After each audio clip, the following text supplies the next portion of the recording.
ఈరోజు మనం పరిశుద్ధ గ్రంథం నుండి పేతురు వ్రాసిన మొదటి పత్రిక 5వ అధ్యాయం 7వ వచనం గమనిస్తే, ఆయన మిమ్మును గూర్చి చింతించుచున్నాడు గనుక మీ చింత యావత్తు ఆయన మీద వేయుడి.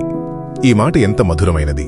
లోకం మనల్ని ఒంటరిగా విడిచిపెట్టినా మన పరలోకపు తండ్రి మనల్ని గూర్చి చింతిస్తున్నాడు.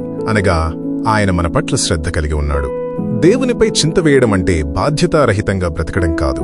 మన శ్రమల మధ్యలో కూడా ఆయన సార్వభౌమాధికారాన్ని నమ్మి ప్రార్థనతో మన భారాలన్నింటినీ ఆయన పాదాల చెంత అప్పగించి ఆత్మీయ నెమ్మదిని పొందడం.